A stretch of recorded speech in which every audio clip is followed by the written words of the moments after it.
విజయవాడలో ఆంధ్రప్రదేశ్ ముఖ్యమంత్రి సీఎం జగన్ మీద జరిగిన దాడి ఘటన సంచలనాన్ని సృష్టించింది. ఎన్నికల ప్రచార సమయంలో ఈ దాడి జరగడంతో రాబోయే రోజుల్లో ఆయన భద్రత విషయంలో పలు కీలక మార్పులు జరగబోతున్నట్లుగా తెలుస్తోంది. ముఖ్యంగా మాజీ డీజీపీ జగన్కి అత్యంత సన్నిహితంగా ఉండేటువంటి గౌతమ్ సవాంగ్ రంగంలోకి దిగినట్టుగా తెలుస్తోంది. ఈ మేరకు నిఘా విభాగం కీలక సూచనలు అంటే ఇంటెలిజెన్స్ డిపార్ట్మెంట్ అని ఉంటుంది ప్రతి రాష్ట్రానికి.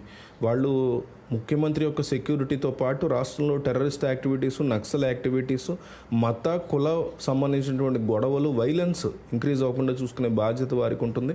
కాబట్టి వాళ్ళు రంగంలోకి దిగి కొన్ని కీలక సూచనలు సెక్యూరిటీ విభాగానికి చేసినట్టు తెలుస్తోంది. కొద్ది రోజుల క్రితం గుత్తిలో జగన్మోహన్ రెడ్డి కాన్వాయ్ మీద కొందరు చెప్పులు విసిరారు. ఇప్పుడు ఏకంగా జగన్ని రాయితో దెబ్బ తగిలేలాగా కొట్టారు. ఈ ఘటనలో ఆయన గాయపడడం కలకలం రేపింది. దీంతో ఇంటెలిజెన్స్ డిపార్ట్మెంట్ హై అలర్ట్లోకి వచ్చింది.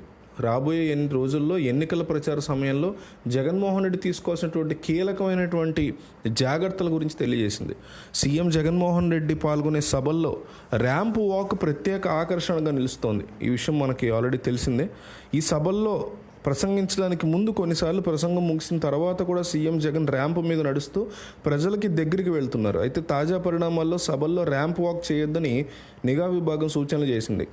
అంతేకాదు, ఇక మీద సీఎం జగన్ యాత్ర చేపట్టే బస్సు పరిసరాల్లో కూడా ఆంక్షలు విధించనున్నారు. జగన్కి జనానికి మధ్య బ్యారికేడ్లు ఉండాలని భద్రతా సిబ్బంది నిఘా వర్గాలు సూచించాయి. క్రేన్లు, ఆర్చులు, భారీ గజమాలలు తగ్గించాలని, వీలైనంత వరకు బస్సులోనే ఉంటూ రోడ్ షోలు నిర్వహించాలని విజ్ఞప్తి చేశాయి. జగన్ బస్సుకి 100 మీటర్ల పరిధిలో జనప్రవేశం నిషేధించాలని నిఘా విభాగం సూచించినట్టు తెలుస్తోంది. అవసరమైతే జగన్ బస్సుకి దగ్గరగా నేతలు, కార్యకర్తలు అనుమతించాలని చెప్పింది. ఇక మీద జగన్ పర్యటనలు, రోడ్ షోలు, పాల్గొనే సభల్లో భద్రతా వైఫల్యాలు లేకుండా ముందస్తు జాగ్రత్తలు తీసుకోవాలని సిబ్బందికి సూచించింది. సీఎం జగన్ మేమంతా బస్సు యాత్ర 2 వారాల పాటు సాగింది. ఇందులో భాగంగా ఆయన ప్రజల్ని నేరుగా కలుస్తున్నారు. పలు చోట్ల ఏర్పాటు చేసిన బహిరంగ సభల్లో ర్యాంప్ వాక్ చేస్తూ ప్రజలకు దగ్గరగా వెళ్తున్నారు. తాజాగా ఆయన మీద దాడి ఘటనలో పరిస్థితులు మారే అవకాశాలు కనిపిస్తున్నాయి. సీఎం జగన్ మేమంతా సిద్ధం బస్సు యాత్ర 2 వారాల పాటు సాగింది. ఇందులో భాగంగా ఆయన ప్రజల్ని నేరుగా కలుస్తున్నారు.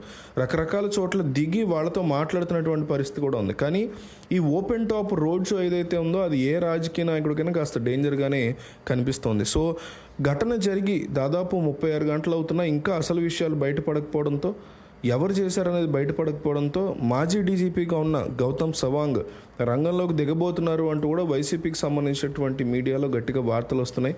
ఇది ఎంతవరకు నిజం, ఆయన దిగితే ఏం జరుగుతుంది? ఆయన జగన్మోహన్ రెడ్డికి అత్యంత సన్నిహితమైనటువంటి వ్యక్తిగా చెప్తూ ఉంటారు. సో మీరేమనుకుంటున్నారు?